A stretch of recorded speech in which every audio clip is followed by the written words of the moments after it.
Hello friends, నమస్కారం. డిఎస్సికి మనం ఏ బుక్స్ చదవాలి అనే ప్రశ్నకు నిపుణులు చెప్పేటటువంటి మాట అకాడమీ బుక్స్ చదవాలి. అలాగే డిఎస్సిలో విజయం సాధించినటువంటి టీచర్స్ని అడిగినా కూడా వారు చెప్పేటటువంటి మాట కూడా డిఎస్సికి మనము అకాడమీ బుక్స్ చదవాలి అని అంటుంటారు. అటువంటి అకాడమీ బుక్స్ని ఆధారం చేసుకుని ఏపీలో ఎక్కడా లేని విధంగా టెట్, డిఎస్సి, ఎస్జిటి మరియు స్కూల్ అసిస్టెంట్ సోషల్ కంటెంట్కి సంబంధించి 6th class, 7th class, 8th class new academy బుక్స్లో బిట్ వచ్చే అవకాశం ఉన్న ప్రతి లైన్ని పరిశోధించి బిట్ బ్యాంక్ అంటే ప్రశ్నలు సమాధానాల పుస్తకం రూపొందించడం జరిగింది. అలాగే 9th class, 10th class new academy బుక్స్తో పాటు ఓల్డ్ అకాడమీ టెక్స్ట్ బుక్ అంటే 10th class old academy text బుక్లో బిట్ వచ్చే అవకాశం ఉన్నటువంటి ప్రతి లైన్ని పరిశీలించి మేము బిట్ బ్యాంక్ అంటే ప్రశ్నలు సమాధానాల పుస్తకం రూపొందించడం జరిగింది. 6th class, 7th class, 8th class book 1గా రూపొందించడం జరిగింది. అలాగే 9th class, 10th class new academy బుక్స్తో పాటు 10th class old academy text బుక్లో ఉన్నటువంటి బిట్స్ని మేము బిట్ బ్యాంక్గా రూపొందించడం జరిగింది. బుక్ 1 అంటే 6th class, 7th class, 8th class total bits ఉన్నటువంటి బిట్ బ్యాంక్ 300 రూపాయలు.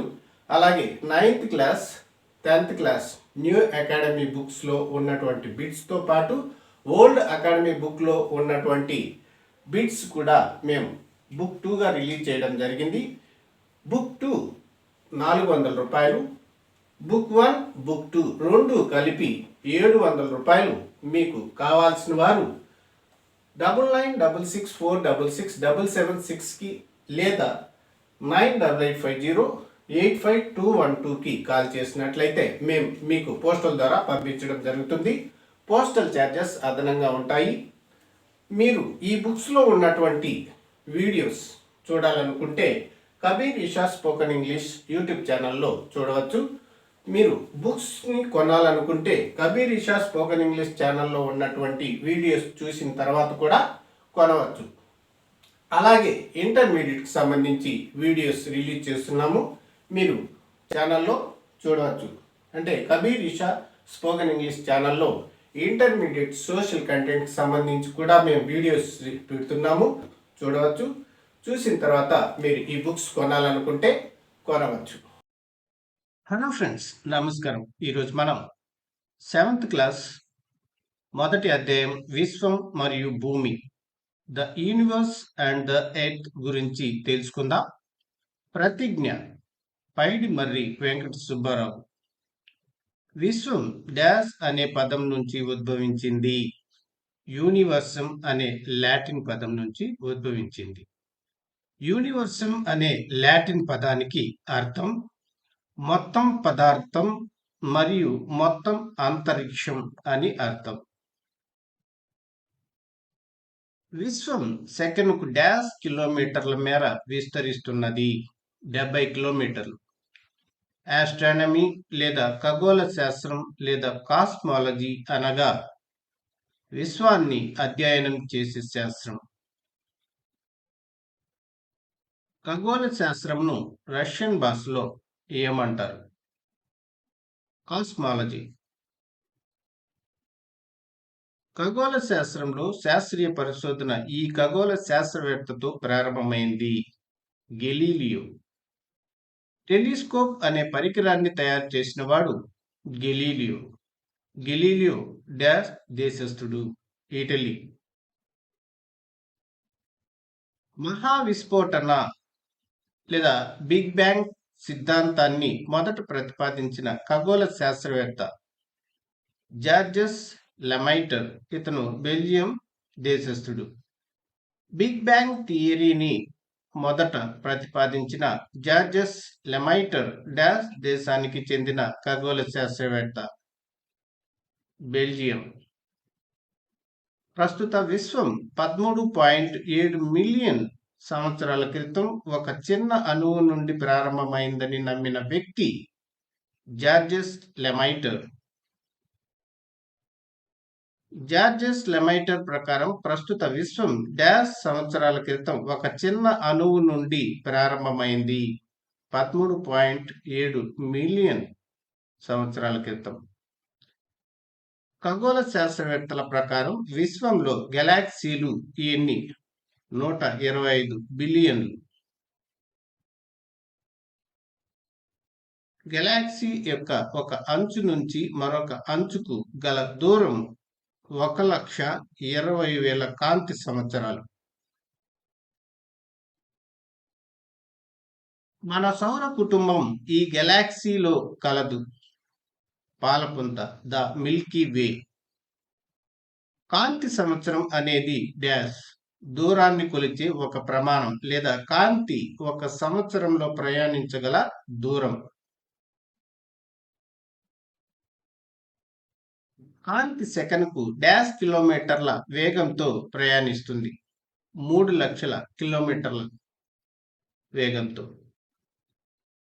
శాస్త్రవేత్తల అంచనా ప్రకారం ఎన్ని సంవత్సరాల క్రితం మన సౌర కుటుంబం ఆవిర్భవించింది? 4.6 బిలియన్ సంవత్సరాల క్రితం. భూకేంద్రక సిద్ధాంతం, జియోసెంట్రిక్ థియరీ. టాలమీ, ఈజిప్ట్ ఖగోళ శాస్త్రవేత్త. ఈ సిద్ధాంతం భూమి విశ్వానికి కేంద్రమని నమ్ముతుంది. భూకేంద్రక సిద్ధాంతం. భూకేంద్రక సిద్ధాంతాన్ని ప్రతిపాదించిన వాడు టాలమీ. ఇతను ఈజిప్ట్ దేశస్థుడు. భూకేంద్రక సిద్ధాంతాన్ని ప్రతిపాదించిన టాలమీ ఈ దేశానికి చెందిన ఖగోళ శాస్త్రవేత్త. ఈజిప్ట్. సూర్యకేంద్రక సిద్ధాంతం, హీలియోసెంట్రిక్ థియరీ. Nicolaus Copernicus. ఇతను పోలిష్ ఖగోళ శాస్త్రవేత్త. సూర్యకేంద్రక సిద్ధాంతాన్ని ప్రతిపాదించిన వాడు నికోలస్ కోపర్నికస్. ఈ సిద్ధాంతం ప్రకారం సూర్యుడు కేంద్ర స్థానంలో ఉండి గ్రహాలు, ఉపగ్రహాలు మరియు ఇతర ఖగోళ వస్తువులు సూర్యుని చుట్టూ తిరుగుతాయి. సూర్యకేంద్రక సిద్ధాంతం. నీహారిక పరికల్పన సిద్ధాంతం, nebular hypothesis theory. Immanuel Kant. Nebular పరికల్పన సిద్ధాంతాన్ని ప్రతిపాదించిన వాడు ఇమాన్యుయల్ కాంట్. గ్రహాలు సూర్యునితో సంబంధం ఉన్న ధూళి మరియు వాయువులతో కూడిన మేఘం నుండి ఏర్పడ్డాయని తెలిపే సిద్ధాంతం నెబ్యులర్ థియరీ లేదా నీహారిక పరికల్పన సిద్ధాంతం. గ్రహం పేరు, గ్రహాల సంఖ్య, గ్రహ లక్షణాలు తెలిపే టేబుల్. ఇది మనకు టెక్స్ట్ బుక్ లో ఉంది. ఆ లక్షణాల గురించి ఇక్కడ మనము చూద్దాం. బుధుడు, మెర్క్యూరీ. సూర్యుడికి అత్యంత దగ్గరగా ఉన్న గ్రహం, అతి చిన్న గ్రహం, శాటిలైట్ ప్లానెట్ అని కూడా అంటారు దీన్ని. దీనికి ఉపగ్రహాలు లేవు. బుధ గ్రహానికి ఉపగ్రహాలు లేవు. భ్రమణ కాలం 58 రోజులు, పరిభ్రమణ కాలం 88 రోజులు. సౌర కుటుంబంలో అత్యధిక ఉష్ణోగ్రత వ్యత్యాసాలున్న గ్రహం బుధుడు. శుక్రుడు అత్యంత ప్రకాశవంతమైన వేడి గ్రహం. భూమికి అతి దగ్గరగా ఉన్న రెండవ గ్రహం. ఇతర పేర్లు వేగుచుక్క, ముసుగు గ్రహం, ఉదయతార, సంధ్యాతార. భ్రమణ కాలం 243 రోజులు, పరిభ్రమణ కాలం 255 రోజులు. ఉపగ్రహాలు లేవు. భ్రమణం తూర్పు నుండి పడమరకు ఉంటుంది. ఈ గ్రహంపై సూర్యుడు పడమర ఉదయిస్తున్నట్లు కనిపిస్తాడు. ఈ గ్రహాన్ని గ్రీకులో అందమైన దేవతగా భావిస్తారు. భూమికి కవల గ్రహం. ఇది సౌర కుటుంబంలో అత్యంత ఆల్బిడో పరిమాణం ఉన్న గ్రహం, 70%. భూమి అత్యంత సాంద్రత ఉన్న గ్రహం. సూర్యుడి నుండి దూరంలో 3వ గ్రహం, పరిమాణంలో 5వ గ్రహం. భూమికి ఉన్న ఏకైక ఉపగ్రహం చంద్రుడు. చంద్రుడి భ్రమణం 27 రోజులు, పరిభ్రమణం 27 రోజులు. కాబట్టి పరిభ్రమణ, భ్రమణ కాలాలు సమానం. చంద్రుడు భూమి పరిమాణంలో 4వ వంతు. చంద్రుడి ద్రవ్యరాశి భూమి ద్రవ్యరాశిలో 1/81వ వంతు. చంద్రుడి గురుత్వాకర్షణ బలం భూమి గురుత్వాకర్షణ బలంలో 6వ వంతు ఉంటుంది. చంద్రుని కాంతి భూమిని చేరడానికి పట్టే సమయం 1.3 సెకండ్లు. చంద్రుడు భూమి చుట్టూ పరిభ్రమించేటప్పుడు కొంతకాలం భూమికి దగ్గరగా, మరికొంతకాలం భూమికి దూరంగా ఉంటాడు. భూమికి దూరంగా ఉండే స్థితిని పెరిజీ అంటారు. ఈ స్థితిలో చంద్రునికి భూమికి మధ్య దూరం 3,64,000 కిలోమీటర్లు. భూమికి దూరంగా ఉండే స్థితిని అపోజీ అంటారు. ఈ స్థితిలో భూమికి చంద్రుడికి మధ్య దూరం 4,06,000 కిలోమీటర్లు. భూమికి చంద్రుడికి మధ్య సగటు దూరం 3,84,000 కిలోమీటర్లు. చంద్రుడి ఉపరితలముపై ఎత్తైన శిఖరం లిబ్నిడ్జ్.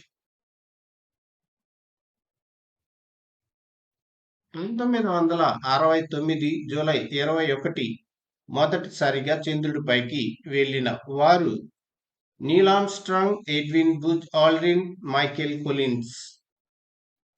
భూకక్ష పొడవు 965 మిలియన్ కిలోమీటర్లు. జలయుత గ్రహం, నీలి గ్రహం అని కూడా అంటారు. ఏకైక జీవగ్రహం. సౌర కుటుంబంలో ప్రత్యేక గ్రహం. భూమి వయస్సు దాదాపు 4.5 బిలియన్ సంవత్సరాలు. అంగారకుడు మార్స్. దీనిని రెడ్ ప్లానెట్, అరుణ గ్రహం, డస్ట్ ప్లానెట్, ఫియరీ ప్లానెట్ అని కూడా అంటారు. అత్యంత ఎత్తైన శిఖరం మౌంట్ ఒలంపస్. అంగారక గ్రహంలో ఉన్నటువంటి ఎత్తైన శిఖరం మౌంట్ ఒలంపస్. యుద్ధ దేవుడుగా భావిస్తారు. అంగారక గ్రహాన్ని యుద్ధ దేవుడుగా భావిస్తారు. ఇక్కడ జీవి ఉండొచ్చు అని భావిస్తున్నారు. భ్రమణ కాలం 1 రోజు, పరిభ్రమణ కాలం 687 రోజులు. అంగారకుడిపై జీవరాశిని పరిశీలించేందుకు 2011 నవంబర్ 26న అమెరికా క్యూరియాసిటీ అనే నౌకను పంపింది. దీనికి ఉపగ్రహాలు 2.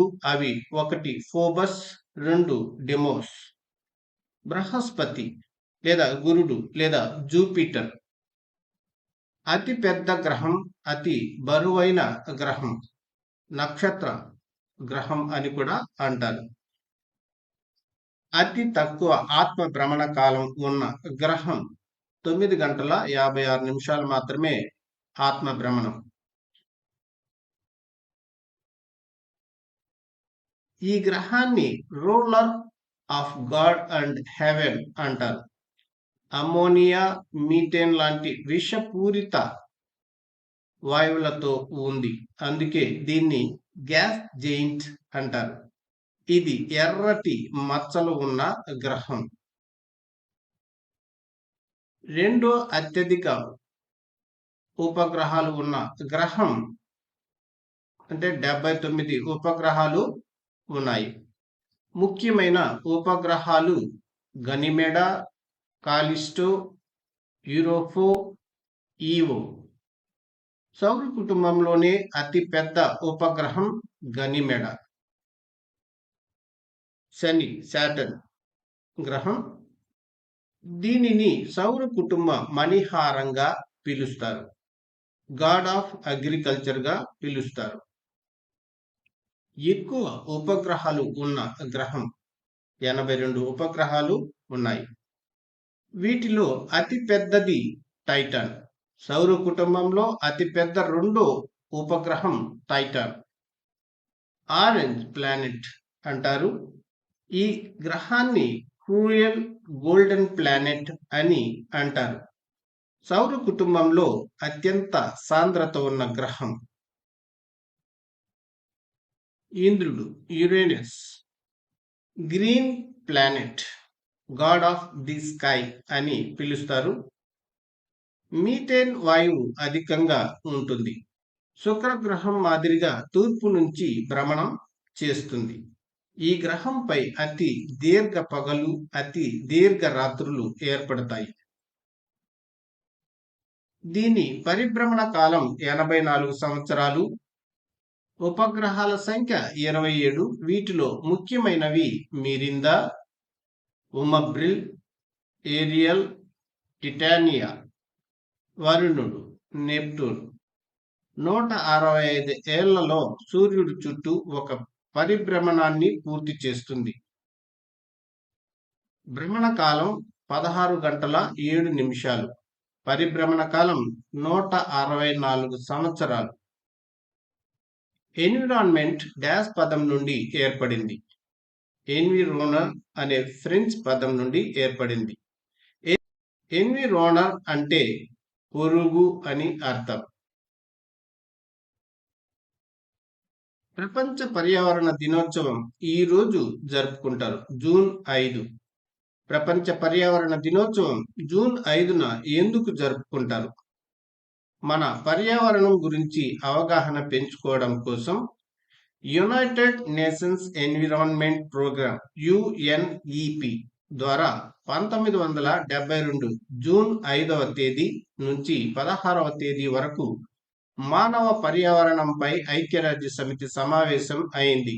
ఈ సందర్భంగా 1972లో యునైటెడ్ నేషన్స్ జనరల్ అసెంబ్లీ ద్వారా ప్రపంచ పర్యావరణ దినోత్సవం ఏర్పాటు చేయబడింది. 1973లో మొదటిసారి ప్రపంచ పర్యావరణ దినోత్సవం జరుపుకున్నారు. పర్యావరణం యొక్క అంశాలు ఎన్ని భాగాలు? అవి ఏవి?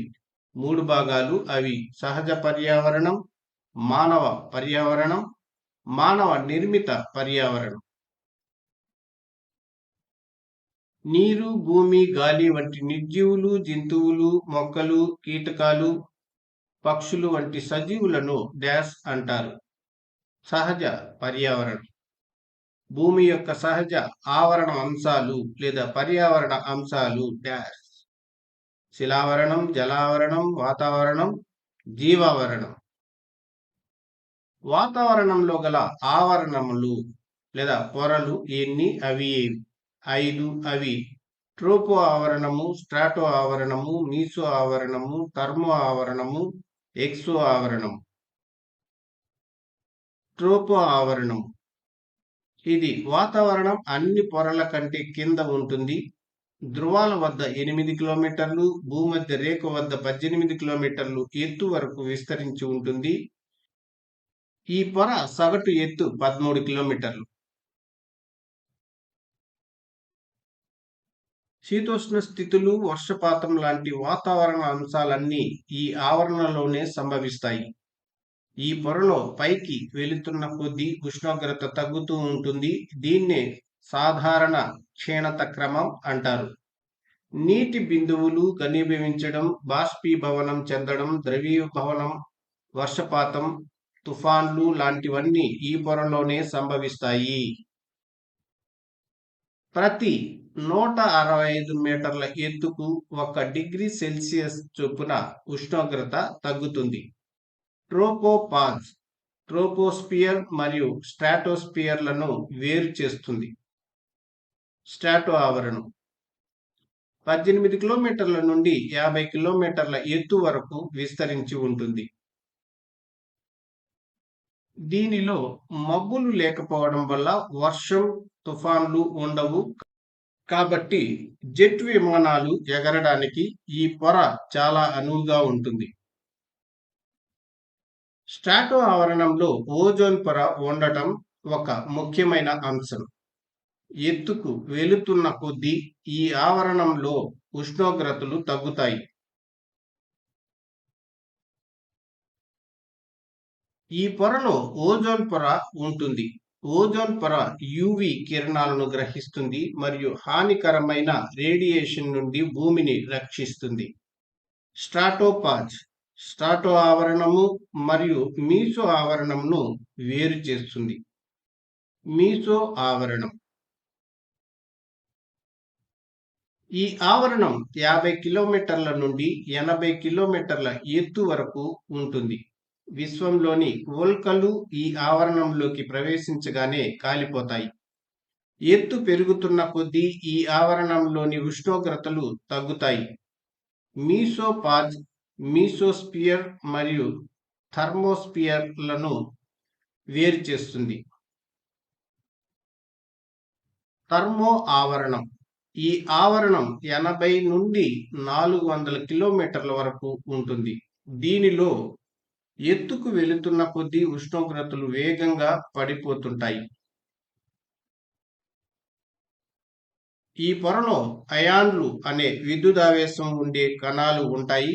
భూమి నుంచి ప్రసారమయ్యే రేడియో తరంగాలు ఈ అయాన్ల కారణంగా భూమికి తిరిగి పరావర్తనం చెందుతాయి. ఈ పొరను అయానో ఆవరణం అని కూడా అంటారు. ఎక్సో ఆవరణం. వాతావరణంలోని అన్నిటికంటే చివరగా ఉండే పొర. ఈ పొర అత్యంత ఎత్తులో ఉంటుంది. 10,000 కిలోమీటర్ల వరకు విస్తరించి ఉంటుంది. లిథోస్పియర్ అనే పదం డాష్ పదం గ్రీకు పదం. లిథోస్పియర్ అనే పదం డాష్ మరియు డాష్ పదాల నుండి ఉద్భవించింది. లిథో మరియు స్పైరా అనే గ్రీకు పదాల నుండి ఉద్భవించింది. లిథో అంటే రాయి అని అర్థం. స్పైరా అంటే గోళం లేదా బంతి అని అర్థం. ప్రపంచ ధరిత్రీ దినోత్సవంగా ఈ రోజును జరుపుకుంటారు. ఏప్రిల్ 22. ఏప్రిల్ 22ను ప్రపంచ ధరిత్రీ దినోత్సవంగా ఎందుకు జరుపుకుంటారు? పర్యావరణాన్ని పరిరక్షించుకోవాల్సిన బాధ్యత, అవసరం గురించి ప్రజలకు అవగాహన కల్పించడం కోసం.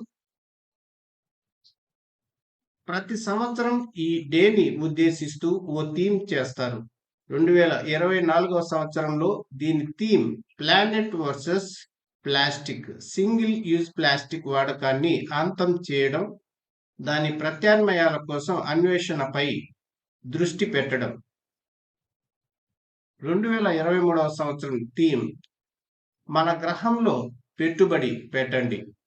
1970 ఏప్రిల్ 22న మొదటి ధరిత్రీ దినోత్సవం అమెరికాలో జరిగినది. పర్యావరణ పరిరక్షణ గురించి ప్రజల్లో అవగాహన కల్పించడమే దీని ముఖ్య ఉద్దేశం. ఈ రోజును అంతర్జాతీయ మదర్ ఎర్త్ డే అని కూడా అంటారు. శిలావరణంలో గల భూ స్వరూపాలను ఎన్ని శ్రేణులుగా విభజించారు? 3 శ్రేణులు. అవి: మొదటి శ్రేణి ఖండాలు, మహాసముద్రాలు. రెండవ శ్రేణి పర్వతాలు, మైదానాలు, పీఠభూములు. మూడవ శ్రేణి లోయలు, డెల్టాలు, ఎడారులు. భూమి అంతర్భాగం ఎన్ని పొరలను కలిగి ఉంది? 3 పొరలు. అవి భూపటలము, భూ ప్రావారము, భూ కేంద్రము. ఇది మళ్ళీ 2 రకాలు: భూ బాహ్య కేంద్రం, భూ అంతర కేంద్రం. భూపటలము మనం నివసించే పొర. ఈ పొర మందం 30 నుంచి 100 కిలోమీటర్ల వరకు ఉంటుంది. భూ ఘన పరిమాణంలో 1% మాత్రమే. భూమి కోడిగుడ్డు అనుకుంటే పెంకు మందం మాత్రమే ఈ పొర కలిగి ఉంటుంది. పై పొర గ్రానైట్ శిలలతో నిండి ఉండి సియాల్, సిలికాన్, ఆల్ అల్యూమినియం. అంటే సియాల్ అంటే సి అంటే సిలికా, ఆల్ అంటే అల్యూమినియంతో ఏర్పడి ఉంటుంది. భూ ప్రావారం. ఈ పొర మందం 100 కిలోమీటర్ల నుండి 2000 కిలోమీటర్ల వరకు ఉంటుంది. భూ ఘన పరిమాణంలో 16% ఉంటుంది. బసాల్ట్ శిలలతో ఏర్పడింది సీమ. సి అంటే సిలికా, మా అంటే మెగ్నీషియంతో ఏర్పడిన పొర. ఈ పొర మెత్తగా ప్లాస్టిక్ లా ఉంటుంది. భూ కేంద్ర మండలం. ఇది 2900 నుండి 6376 కిలోమీటర్లు విస్తరించి ఉంటుంది. ఇందులో 2 భాగాలు ఉంటాయి: భూ బాహ్య కేంద్రం, భూ అంతర్ కేంద్రం. భూ బాహ్య కేంద్రం 2900 నుండి 5100 కిలోమీటర్లు విస్తరించి ఉంటుంది. ఇనుము నికెల్ లోహాలతో ఏర్పడి ఉంటుంది. ద్రవ రూపంలో ఉంటుంది. భూ అంతర కేంద్రం 5100 కిలోమీటర్ల నుండి 6376 కిలోమీటర్లు విస్తరించి ఉంటుంది. ఫెర్రస్ ఇనుము, నికెల్ ముఖ్య పదార్థాలు, నిఫే అంటారు. భూ ఘన పరిమాణంలో 83% ఉంటుంది. 4000 డిగ్రీల ఉష్ణోగ్రత నుంచి 6000 డిగ్రీల ఉష్ణోగ్రత వరకు ఉంటుంది. హైడ్రోస్పియర్ డాష్ పదాల నుండి ఉద్భవించింది. హైడర్ మరియు స్పైరా అనే గ్రీకు పదాల నుండి ఉద్భవించింది. హైడర్ అనగా నీరు అని అర్థం. ప్రపంచ జల దినోత్సవంగా ఈ రోజును జరుపుకుంటాం. మార్చి 22. ప్రపంచ జల దినోత్సవాన్ని ఎందుకు జరుపుకుంటారు? మంచినీటి వనరుల స్థిరమైన నిర్వహణ కోసం. భూమి యొక్క ఉపరితలం సుమారు డాష్ వంతు నీటితో ఆవరించి ఉంది. 2/3 వంతు అంటే 71%. డాష్ శాతం నీరు మాత్రమే మనకు ఉపయోగపడుతుంది. 1% నీరు మాత్రమే. అట్మాస్ఫియర్ అనే పదం డాష్ మరియు డాష్ పదాల నుండి ఉద్భవించింది. అట్మాస్ మరియు స్పైరా అనే గ్రీకు పదాల నుండి ఉద్భవించింది. అట్మాస్ అంటే ఆవిరి అని అర్థం. వాతావరణంలో గల వాయువులు నైట్రోజన్ 70%, ఆక్సిజన్ 21%, ఇతర వాయువులు 0.04%, కార్బన్ డయాక్సైడ్ 0.03%, ఆర్గాన్ 0.93%. సెప్టెంబర్ 16ను డాష్ దినోత్సవంగా జరుపుకుంటారు. ప్రపంచ ఓజోన్ దినోత్సవం. ప్రపంచ ఓజోన్ దినోత్సవం ఎందుకు జరుపుకుంటారు? జీవరాశికి రక్షణ కవచంగా ఉన్న ఓజోన్ పొరకు ఏర్పడిన రంధ్రం కారణంగా కలిగే నష్టాల గురించి ప్రజల్లో అవగాహన కలిగించేందుకు ఐక్యరాజ్య సమితి 1994లో ఈ దినోత్సవాన్ని ఏర్పాటు చేసింది. బయోస్పియర్ అనే పదం డాష్ పదాల నుంచి ఉద్భవించింది. బయోస్ మరియు స్పైరా అనే గ్రీకు పదాల నుండి ఉద్భవించింది. బయోస్ అనగా జీవం అని అర్థం. స్పైరా అనగా గోళం లేదా బంతి అని అర్థం. ఈ పంచవర్ష ప్రణాళికలో మొదటిసారిగా విపత్తు నిర్వహణ అభివృద్ధి అంశం సూచించబడింది. 10వ పంచవర్ష ప్రణాళిక. సరైన సమాధానాలను ఎంచుకోండి. క్రింది వాటిలో మానవ పర్యావరణంలో భాగం కానిది ఏది? కర్మాగారం, మతం, సమాజం వీటిలో ఏది కాదు. భిన్నమైన దానిని కనుక్కోండి. మైదానాలు, రహదారి, లోయ, నది. పర్యావరణానికి ముప్పు ఏది? చెట్ల పెంపకం, పంటలు పండించడం, వాహనాల వినియోగం, అన్ని. ఇది భూమి లోపలి రెండవ పొర. భూ ప్రావారం, భూ అంతర కేంద్రం, భూ బాహ్య కేంద్రం, భూపటలం. ఏ సిద్ధాంతం విశ్వం ఆవిర్భావానికి సంబంధించినది? భూకేంద్రక సిద్ధాంతం, సూర్య కేంద్రక సిద్ధాంతం, మహావిస్ఫోటన సిద్ధాంతం పైవన్నీ. ఫ్రెండ్స్, వీడియో నచ్చితే లైక్ చేసి, షేర్ చేసి, సబ్స్క్రైబ్ చేసుకోండి. అలాగే బెల్ ఐకాన్ పై క్లిక్ చేసినట్లయితే మన కొత్త నోటిఫికేషన్స్ మీకు అందుతూ ఉంటాయి. లైక్ చేసి, సబ్స్క్రైబ్ చేసుకొని నన్ను సపోర్ట్ చేస్తారని ఆశిస్తున్నాను. Thank you for watching this video.